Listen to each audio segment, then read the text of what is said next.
आपको याद होगा 2011 में जब अरविंद केजरीवाल ने रामलीला मैदान में अन्ना आंदोलन की शुरुआत की थी तो उनका सबसे बड़ा मुद्दा कांग्रेस का भ्रष्टाचार था। लेकिन आज सियासी मजबूरी ऐसी आ गई है कि उसी आम आदमी पार्टी के साथ आपके तमाम नेताओं को मंच साझा करना पड़ रहा है, और तब जब अरविंद केजरीवाल जेल में है और आरोप भ्रष्टाचार का है। देखिए, मुझे लगता है कि अगर इस मुद्दे को देखा जाए तो इससे तो ये साबित होता है कि जितनी पार्टी आज इंडिया गठबंधन में है वो उनको सत्ता का लोभ नहीं है, बल्कि देश को बचाने का उनके मन में एक भावना है। इसी के चलते हम लोगों ने अपनी पुरानी जिनसे नहीं बनती थी उनसे भी बनाई है, और उनके साथ भी हम खड़े हैं साथ में और लड़ाई लड़ने का काम कर रहे हैं। लेकिन इससे एक बात तो साबित होती है ना कि देश में लोकतंत्र को खतरा है। और देखिए, असल में हकीकत ये है कि हम लोगों के पूर्वजों ने इस देश में लोकतंत्र को बनाया है, देश को आज़ादी दिलवाई है। वहीं दूसरी तरफ वो लोग हैं जो आज़ादी की लड़ाई में अंग्रेज़ों के साथ थे, जिन्होंने भाई 52 साल तिरंगा नहीं फहराया, जिन्होंने अंग्रेज़ों से पेंशन ली है, तो वो तो लोकतंत्र की हत्या करने में बिलीव आज भी करते हैं। भाई वो तो महात्मा गांधी को मारने वाले, गोडसे के पूजने वाले लोग हैं। तो निश्चित तौर पर हम लोगों को फर्क पड़ता है जब लोकतंत्र पर प्रहार होता है। और देखिए, मैं उदाहरण के रूप में बताता हूं आपको, क्योंकि मुझे 10 सेकंड दीजिएगा। देखिए क्या होता है, आज कांग्रेस देश की मुख्य विपक्षी पार्टी है, लेकिन चुनाव से ठीक पहले उसके खाते बंद कर दिए जाते हैं। 3500 करोड़ का फाइन लगा दिया जाता है क्योंकि 14 लाख रुपए का हिसाब किताब देरी से दिया गया। वहीं 42 करोड़ का हिसाब किताब भारतीय जनता पार्टी में भी नहीं दिया, लेकिन उस पर कोई पेनल्टी नहीं है।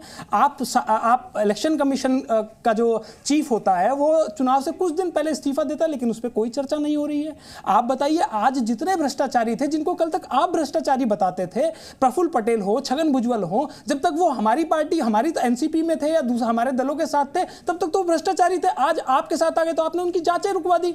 आप जजेस को खरीद रहे हैं, टिकट दे रहे हैं जिससे कि वो आपको चुनावी फायदा मिले। तो लेवल प्लेइंग फील्ड है ही नहीं। और लोकतंत्र को जिंदा रहने के लिए सबसे ज्यादा जरूरी है निष्पक्ष चुनाव। निष्पक्ष चुनाव ये सरकार नहीं करवा रही है, इसलिए हम लोग मजबूरी में इस देश के लोकतंत्र को बचाने के लिए, इस लोकतंत्र में जो हमारी आस्था है उसको बचाने के लिए हम लोग इकट्ठा। चलिए हमारे साथ अजय आलोक जी जुड़े हैं। अजय आलोक जी, आज आपने इंडिया गठबंधन की रैली में जो आरोप बीजेपी के ऊपर तमाम नेताओं ने लगाए हैं उसमें यह कि लोकतंत्र खतरे में है, संविधान खतरे में है, और अगर बीजेपी जो मैच फिक्सिंग, राहुल गांधी ने एक नया शब्द दिया है, मैच फिक्सिंग से चुनाव जीतती है तो आरक्षण भी खत्म हो जाएगा, संविधान भी खत्म हो जाएगा। और मैंने राहुल गांधी का जो बयान सुना वो तो यहां तक कह रहे हैं कि पूरे देश में आग लगने जा रही है अगर मैच फिक्सिंग से बीजेपी जीत गई। ये बड़ा आरोप बीजेपी के ऊपर राहुल गांधी ने लगाया है। सबसे पहली बात कि लोकतंत्र खत्म होने की बात वो कर रहे हैं जिन्होंने इस देश में लोकतंत्र का चीरहरण किया था 1975 में। तो इनकी बातें कितनी क्रेडिबल हैं और जनता की नज़र में कितनी वजनदारी हैं, ये जनता खुद बेहतर समझती है। और इस पैनल में बैठा हुआ ये व्यक्ति बहुत अच्छे से समझता है। आज अद्भुत संयोग था, वैसे अद्भुत। विशाल जी, सारे राम भक्त इकट्ठा हुए थे मेरठ की धरती पे, और सारे सनातन विरोधी और हिंदू विरोधी और राम विरोधी जिन्होंने राम मंदिर का विरोध किया था वो सारे एक मंच पे इकट्ठा थे, वो भी रामलीला मैदान में। इसे भी प्रभु राम जी का ही संयोग कहिएगा। इस बात पे इन लोगों को फिर से जय श्री राम।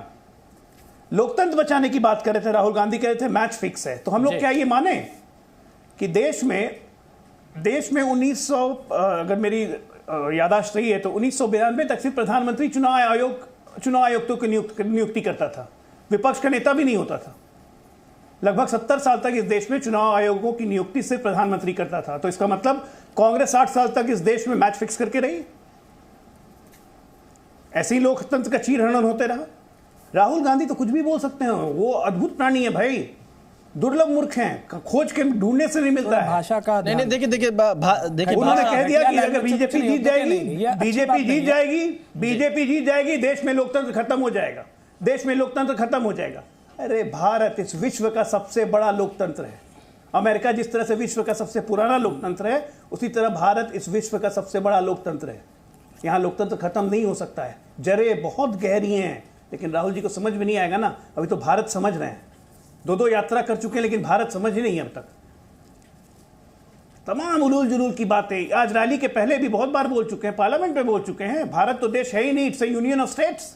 तो जिस व्यक्ति को यह समझ में नहीं आए यूनियन ऑफ स्टेट्स और देश में क्या अंतर है, उसको देश में लोकतंत्र की समझ में कहां से आएगी। एक से एक कहानी बोला गया, और सब कहानी का लब्बो आप क्या था एक घमंडिया की रैली में, मोदी हटाओ देश बचाओ, मोदी हटाओ देश बचाओ। अरे भ्रष्टाचारियों, जेल में हो ना अपने कर्मों से। कह दिया कि कांग्रेस पे 3567 करोड़ का फाइन लगा दिया। इन पे 4200 करोड़ का है, इनके घपला हमने पता किया है। इनकम टैक्स ने आपको पेपर दिया था या हमने आपको अपनी बैलेंस शीट दी थी जो आपको पता लग गया? आपके पेपर हमारे पेपर चुनाव आयोग की वेबसाइट करोड़ रुपया 636 करोड़ रुपए, 1 मिनट में खत्म कर दूं, मैंने आपको नहीं टोका था अनिल जी। 636 करोड़ रुपया मेगा इंजीनियरिंग और कमलनाथ को ने कांग्रेस पार्टी को दिए थे। ये बकायदा उसकी रसीदें मिली हैं जो कि खुद से इनकम टैक्स ने डिक्लेरेशन किया है। जब कैश में आपने पैसा लिया है, इतना पैसा जो कि अलाउड नहीं है, तो उस पर आप टैक्स देंगे कि नहीं? अच्छा, दूसरी बात बताइए अनिल जी, किसी राजनीतिक दल को व्यापार करने का अधिकार है क्या? नहीं है। इसीलिए इनकम टैक्स माफी होती है, क्योंकि हम लोग चंदा से अपनी राजनीति करते हैं, सारे राजनीतिक दल। आप अकेली ऐसी पार्टी है विश्व में महाराज, कांग्रेस पार्टी, जिन्होंने एजेएल को नेशनल हेराल्ड खरीदने के लिए पैसे दिए थे बकायदा। अब बाद में उस पैसे को भी माफ कर। चलिए, मैं इस पर जवाब लूंगा अनिल जी का, लेकिन और भी मेहमान हमारे साथ जुड़े हुए हैं। 10 सेकंड सोनिया गांधी और राहुल गांधी जमानत पे हैं। जी जी, मनोज काका जी, अजय आलोक कह रहे हैं, ने कहा है कि कोई भ्रष्टाचारी कितना बड़ा हो जी, कोई भ्रष्टाचारी कितना बड़ा हो नहीं बचेगा, सलाखों के पीछे जाएगा। और ये मोदी की गारंटी है। चलिए, मैं जवाब लेता हूं। इसी पे खत्म नहीं हुआ मामला। जी जी, मामला चलेगा। जी न्यूज़।